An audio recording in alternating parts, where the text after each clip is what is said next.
GOP debate. Who won, who lost, and who's still on top right here on top of the morning.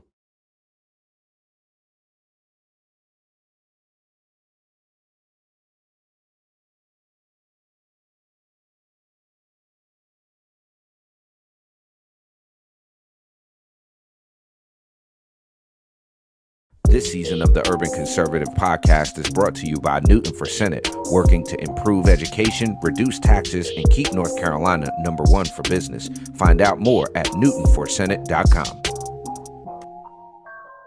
This episode of the Urban Conservative has also been sponsored by Case Technology Consulting. Help your business get value out of its data and become more efficient and streamlined. Case Technology Consulting. Check out the link in the description. Episode of Top of the Morning is brought to you by Edward Jones financial advisor Kelly Harmon, providing you with well-researched guidance backed by Edward Jones' extensive team and technology that help you prepare for retirement, children's education, or other financial goals. Call 252-473-1006 or visit the link on the screen. Just because you're black doesn't mean you have to vote Democrat. This year, in order to see benefits for our communities, we need to vote outside the box. Find out more by visiting us at tuconservative.com.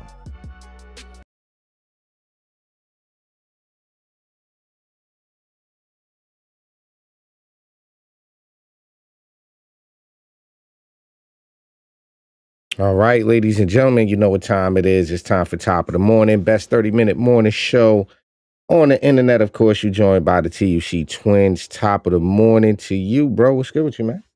Everything's good, brother. Top of the morning to you and to you all, ladies and gentlemen. Thank you for joining us here on the Urban Conservative. If you haven't done so already, the website tuconservative.com. Our mission to share conservative values and principles and the benefits of conservative policies to urban communities across our great, fantastic, amazing, and wonderful country. This episode, I'm going to do the plug right now, if you don't mind the plug, bro. This episode of the Urban Conservative is brought to you by none other than me, running for U.S. Congress in the 12th Congressional District. Ladies and gentlemen, it's time we had a congressman that's going to work on upward economic mobility, improving early childhood literacy, and really take public safety, the community safety, in hand. So if you haven't done so already, please visit aliforcongress.com. aliforcongress.com is the website. And if you are in the Charlotte area this coming Sunday, I'd love it if you join us for a campaign reception. It's going down from 3 to 4:30 at Midtown 205 South Kings Drive in Charlotte. You can RSVP info at Ali for Congress or call Viv at 236-8500, 704-236-8500. That's my plug, bro. That's what I got. All right. Well, I mean, you have to do the plug. You got to plug away. Plugging. Listen, and also, listen, ladies and gentlemen, what we're asking for those of you around the country that support what we do here, we're really asking your support. We got a deadline coming up. We're trying to meet. So if you can send over $24.24, 24 to do more in 24, you can do that over at Ali for Congress. There's a little donate button up at the top right. That would be much appreciated. Now, we had the debates last night. So I mean, which I didn't watch. I was out campaigning, so I didn't watch it. No, you didn't watch it. No. Tell me what I'm debating. Do I pull up the full debate and then scheme through, or speed through it? Okay. Yeah, that's what we're gonna do. We're gonna do the whole video. For the record, before you even pull it up, I feel like there is some, I don't know the right word to use. I feel like I already know that there was some bunk going on with your boy Ramaswamy. I feel like there was some bunkage going on, but we shall see. You're gonna skim through that, I'm assuming. Right? Is it muted right now? It is muted. So you got Chris Christie, Vivek Ramaswamy, Nikki Haley, and Ron DeSantis were the four on stage. That's what you got. Okay. All right. So I'm gonna fast forward this and just get to the fireworks, as it were. All right. So who won the debate? While you're pulling that up, in your opinion, Trump won the debate again. Trump won again. Trump won the debate again. I should have said, other than Trump winning the debate, who did the best in the debate is my question. I don't know. Okay, here's a question. Here's a question. Pretty bad. But here's my question, bro. And people keep asking me this. They say, why isn't Chris Christie more liked? He answers the question straight. He doesn't pull punches. He answers the question straight up and down. Why don't more people like Chris Christie? What is that? Why don't they like Chris Christie? Yeah, why is he doing so bad in the polls? People are saying like I don't know. He's a straight shooter. I've never met him. No disrespect, but is it because he doesn't look like a president? That could be part of it, but to me, again, this is just an opinion. I've never in my life met Chris Christie, so I don't have anything personal. I couldn't form a personal opinion about someone I don't know, like as a person. Now, the reality of it is that I think he's associated with swampiness because he's been around forever, right? So I think he's associated with some level of swampiness. And I mean, he's had some questionable things happen. Okay. Let's deal with this first question. No audio. To Mr. Trump. We begin with the question of electability. Governor DeSantis, your campaign and its super PAC have spent the most money, had the most high net worth donors, and had a wave of momentum coming into this race after your big re-election win in Florida. You were seen by many as the candidate most likely to consolidate the non-Trump field. Yeah, what's going on there, here we bro? are, a month out from the first real votes, and you haven't managed to do it. In fact, Nikki Haley is beating you. Yo, what's the head movement? In South Carolina. That's what I was saying. What's going on with the mouth and the head movement? Not to mention Trump, who is not only. And why do I feel like he's standing on something? He looks like he's trying to keep his balance, bro. You know what? I think posture, maybe whether people pay attention to it consciously, right? But I think there's something about posture that we all pick up on that may affect how we feel about these people when we see them. You understand what I'm getting at? Yeah, no. But I'm just a lot of mouth movement, a lot of. All right, so the question is electability. Okay, so let's hear it. Dominating in the early states, but is beating you in Florida by over 30 points. Whoa. Is it fair to say, as Senator Tim Scott did when he dropped out, that voters are telling you, not no, but not now? So we have a great idea in America that the voters actually make these decisions, not pundits or pollsters. I'm sick of hearing about these polls because I remember those polls in November of 2022. They said there was going to be a big red wave. It was going to be monumental, and that crashed and burned. The one place it didn't crash and burn was in the state of Florida. They weren't predicting that I would win the way I did, and I won the greatest Republican victory in the history of the state of Florida. I'm looking forward to Iowa and New Hampshire. The voters are going to be able to speak, and we're going to earn this nomination. And here's what we need. I am sick of Republicans who are not willing to stand up and fight back against what the left is doing to this country. You've got to be willing to stand strong, and you've got to be willing to beat these people. I'm the only one running for president that has beaten these people on issue after issue. We beat the teachers' unions when we did school choice. We beat Fauci on COVID. We beat George Soros. I just feel like he's too tall for his face, district attorneys. We beat the Democrats on election integrity. I have delivered results. That's anytime the left comes after. You see that, bro? He just seems too tall, bro. I did a bill in Florida to win for you.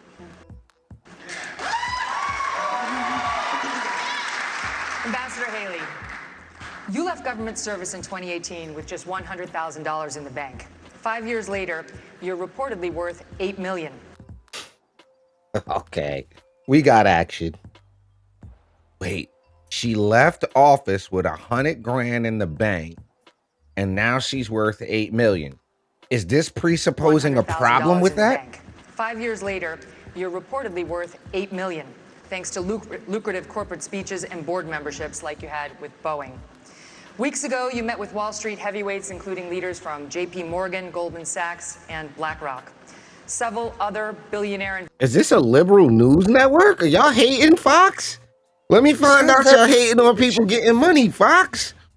It feels a little haterish, Yo, bro. this feels real salty right now in the question. So you're meeting with people with lots of money? Like what? Come on, keep going. All right. Investors are reportedly ready to endorse you, or recently have, all of which comes with expectations. Aren't you too tight with the banks and the billionaires to win over the GOP's working class base, which mostly wants to break the system, not elect someone beholden to it? Well, thank you. It's great to be here. You know, first I'll tell you, just to respond to Ron, he continues to lie about my record.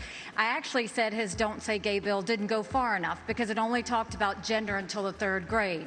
And I said it shouldn't be done at all, that's for parents to talk about, it shouldn't be talked about with schools. In reference to donors coming on board, look, we will take support from anybody we can take support from, but I have been a conservative fighter all my life. I was a Tea Party candidate when I became governor. We opposed every single corporate bailout we possibly could. We passed tort reform. Because there's some fireworks that happened. Immigration sent to 3%. We took on the unions and we took on Obama when it came to the youth. As much as they asked me, Let's go to the next question. The parents' rights. Well, respond to the criticism. Sex change operations on minors. They do puberty. She says this. Mr. Ramaswamy, Here we go. for months you campaigned as a unifier. Then you stood up at the first Yo, debate it's just an and attacked evil all of your face, man. competitors I as feel like he has an evil, like it's something about him that's very sinister to me. I don't know what it is. I feel you, bro. I don't know what it is, but it feels like he's like internally angry all the time. Like he's got that I'm really mad all the time face. Right. I think you hit the nail on the head. The mad because he's not smiling. You know, at least you're running for president. Nikki Haley's up there with the smile. It might hurt him. Like it looks like he would break if he had to smile. Paid for it. The second debate, you changed your tune, saying these are good people on this stage, admitting you can come across as a bit of a know-it-all and rejecting the practice of personal insults. By debate number 3, you called Nikki Haley corrupt, accused Ron DeSantis of wearing high heels, and told Ambassador Haley she should keep a closer eye on her daughter. Can you see how this has led some to conclude you are not, in fact, a unifier, and to question your authenticity? Megyn, I think there's a time and place for everything. We need somebody in the White House who absolutely is going to be a fighter when it counts. And I did say that there were some good people on that stage in that third debate. Doug Burgum was on that stage at that time, and I'll say that jokingly. Ron DeSantis is a good person, too. I want to go back, though, to Nikki Haley's comment from earlier that she is somehow not responding to the will of these donors. Nikki, you were bankrupt when you left the UN. After you left the UN, you became a military contractor. You actually started joining service on the board of Boeing, whose back you scratched for a very long time, and then gave foreign multinational speeches like Hillary Clinton is. And now you're a multimillionaire. That math does not add up. It adds up to the fact that you are corrupt. Wait. Hold on, bro. Hold on. So I work my tail off to become a governor and a UN ambassador. People want to pay me to hear what I have to say, and they pay me to hear my experiences and to tell my story, and that makes me corrupt? No, because if you don't come in the money the way that he did, right? By selling a drug that don't work? If you don't come in the money the way he did, or in his field of what's good, to see, this is one of those points where we got to be careful, because I don't know if this transmits subconsciously to the Republican voters. What do I mean by that? This is a very liberal thing that's taking place with people that are supposed to be conservatives. Now, they're supposed to say, yo, Nikki, great job. You had $100 grand when you left. You hustled. But wait. Are we saying that because she utilized her experiences and her connections and people wanted to pay to hear her talk, that she's now corrupt? Or if you do me this favor while you're in office, when you get out of office, I'll pay you to come talk. That's more the suggestion that he's making. Okay. That's more the suggestion that he's making. And when I said they were bought and paid for, I meant the Republican establishment, not the Democratic establishment. Now you have Reid Hoffman, the person who's effectively George Soros Jr., funding lawsuits across this country against Donald Trump to keep him off the ballot, funding left-wing causes. We discovered this week that he is one of Nikki Haley's largest supporters.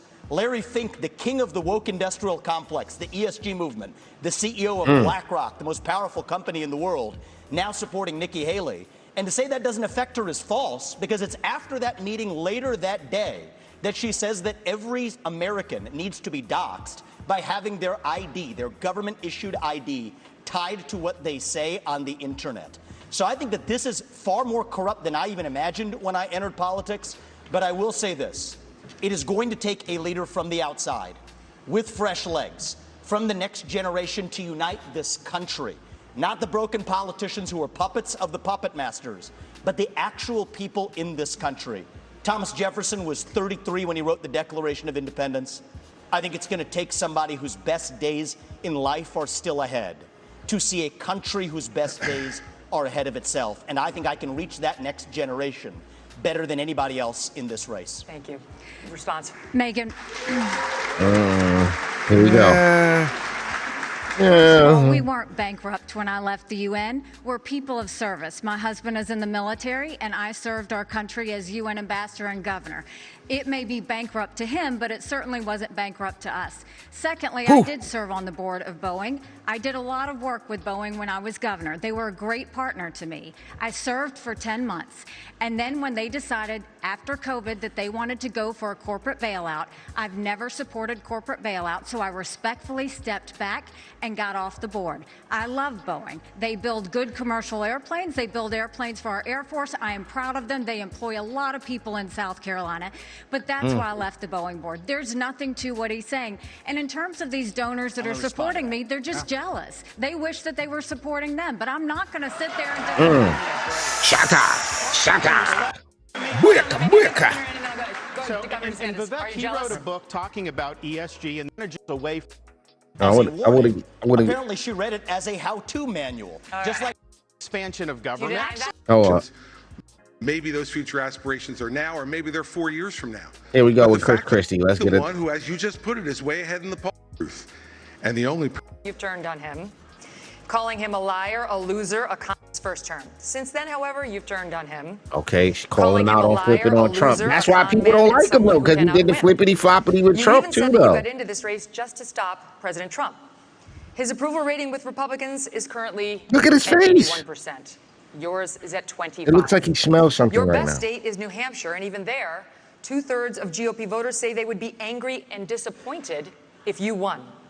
Respectfully, Governor, you have not stopped Mr. Trump, and voters may wonder how you could possibly become the nominee of a party that does not appear to like you very much. Yeah, well, look, Megan, it's often very difficult to be the only person on the stage who's telling the truth, and the only person who is taking on what needs to be taken on. I look at my watch now. We're 17 minutes into this debate, and except for your little speech in the beginning, we've had these three acting as if the race is between the four of us. The fifth guy, who doesn't have the guts to show up and stand here, he's the one who, as you just put it, is way ahead in the polls. And yet, I've got these three guys who are all seemingly to compete with, Voldemort, he who shall not be named. They don't want to talk about it. The fact is that when you go and you say the truth about somebody who is a dictator, a bully, who has taken shots at everybody, whether they've given... Yeah, see, now he's coming across. This is where I feel like he's a little whiny. Yeah, but listen. Look at his left eye, bro. Look at his left eye area. That dude is tired, bro. That dude is tired. Yeah, but it takes a lot to move that much mass around, bro. I'm not trying to be funny. Tired. I'm saying technically, I'm being honest. It takes a lot of joules. It's a lot of caloric burn to move around that amount of mass. No, I'm just serious. Looks tired. He looks tired, bro. Of course he is. Of course. You know how tiring it is to go from place to place, having lunch and dinner meetings? You know how hard that is? Given him great service or not over time, who dares to disagree with him. They've given him great service or not over time, who dares to disagree with him. Then I understand why these three are timid to say anything about it. Maybe it's because they have future aspirations. Maybe those future aspirations are now, or maybe they're 4 years from now. But the fact of the matter is the truth needs to be told. And for us to go 17 minutes without discussing the guy who has all those gaudy numbers you talked about is ridiculous. I'm in this race because the truth needs to be spoken. He is unfit. This is a guy who just said this past week that he wants to use the Department of Justice to go after his enemies when he gets in there. That's not what he said. That's a lie. See, this is why people don't like Chris Christie. Because he's like, when we start, this is to me the definition of a rhino. This is outright being a rhino. That's not what Trump said. You know what he's referencing, right? No, I didn't see it. All right, so Trump goes on Hannity. Okay. And he's asked, hold on, I'm pulling it up. Hannity.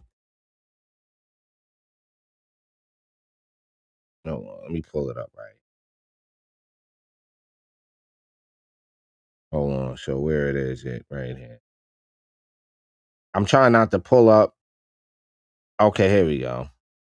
Donald Trump really said it. He'll be a dictator for a day if reelected. He says, "You're not going to be a dictator, are you?" I said, no, other than day one. Trump made the extraordinary vow at a town hall in Iowa. So he goes, yeah, I'll be a dictator for a day because what I'll do is I'll close our southern border and I'll drill on day one. But other than that, no. So he was joking. He's like, I'll be a dictator on day one because I'm going to close the border and I'm going to start drilling on day one. So other than the did first, not say.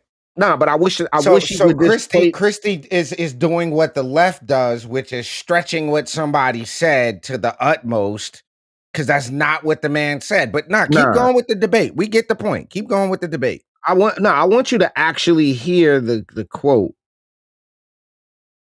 Oh, here we go, right here. Here it is. Because I see what the media is doing now. I put a montage together. They want to call you a dictator.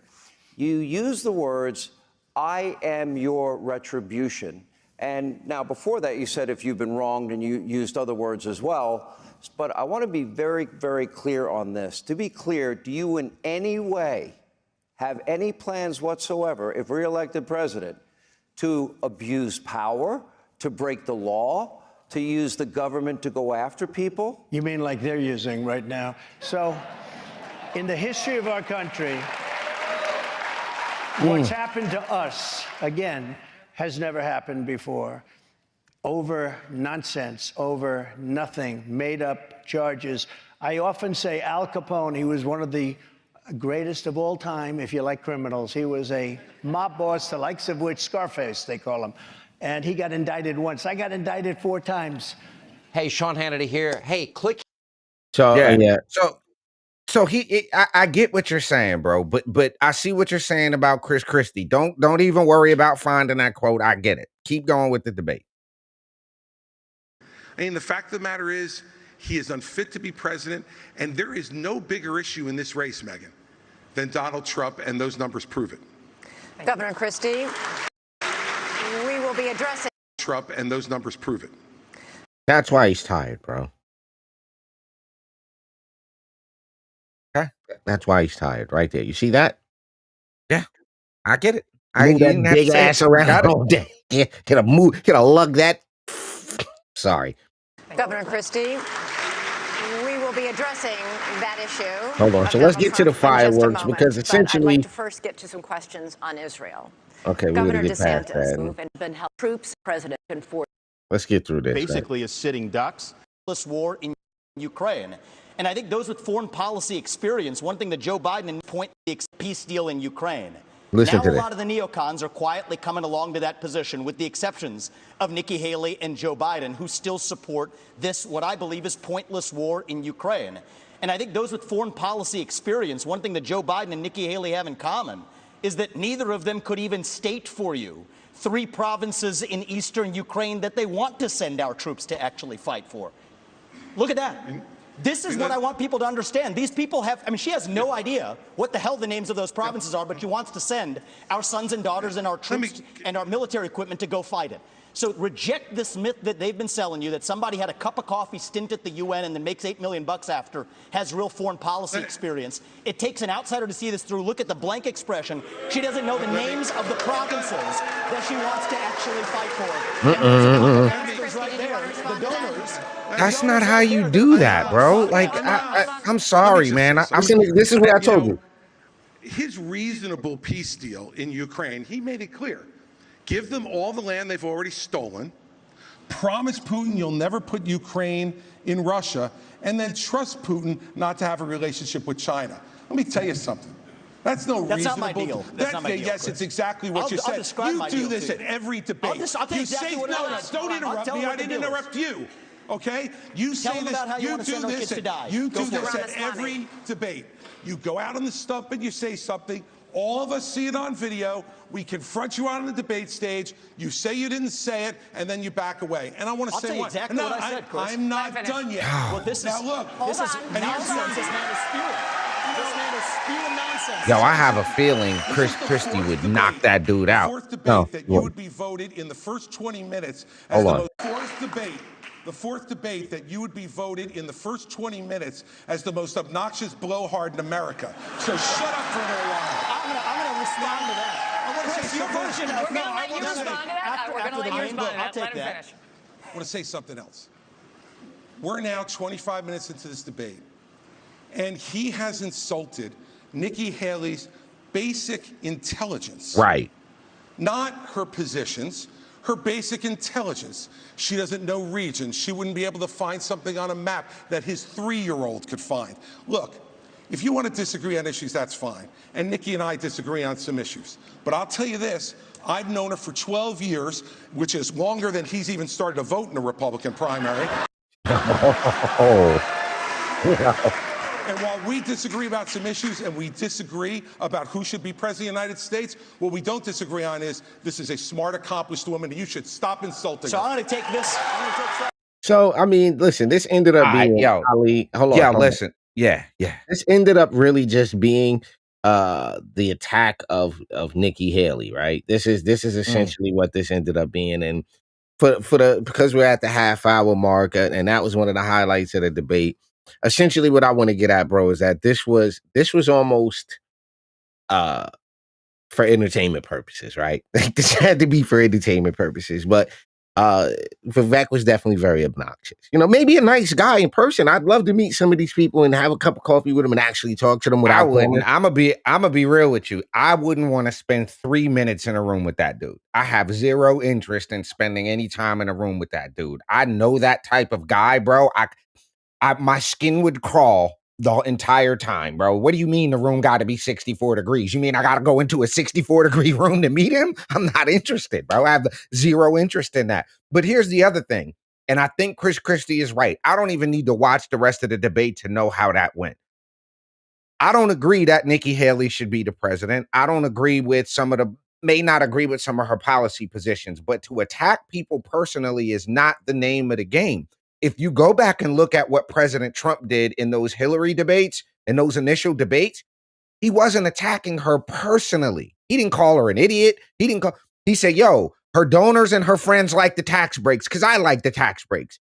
Her policy position is A. Her this is that. He didn't make it personal. And that's where I think Vivek got it wrong.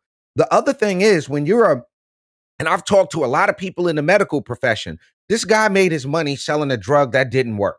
Allegedly. And the bottom line to this whole thing is because you have that kind of money, you feel like you can just say and do and treat people however you want because you are in control of the incomes of X amount of people. And that just comes across as real. Like, I don't see that as courageous. I don't see that as fresh and refreshing. I see that as douchebaggery, bro.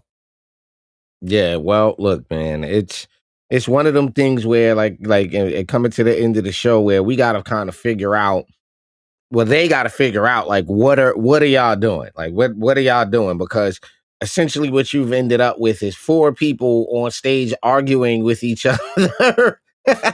And I genuinely don't understand, right? I genuinely don't understand what the argument's about because none of y'all really got a chance. Like, yo, the numbers say y'all don't have a chance. That's what the numbers So say. I'm gonna make a prediction. I'm gonna make a prediction. You ready? Trump Haley 24. You heard it here first. Watch this. He's gonna pick Haley. Think he's gonna pick Haley, bro. We'll see. We'll see. All right, ladies and gentlemen, you've been tuned in to Top of the Morning, best 30-minute morning show right here on the internet. We might be live a little bit later today. There's some other stuff going on. We might not, but we will see y'all tomorrow right back here for the weekly wrap up. And yeah, man, y'all be safe out there. Enjoy your Hey, morning, today's your the first day of afternoon. Hanukkah. So today's the first day of Hanukkah. So happy Hanukkah to those that celebrate. And I'll see y'all at Stonecrest later for the menorah lighting. Peace and love, y'all. All right.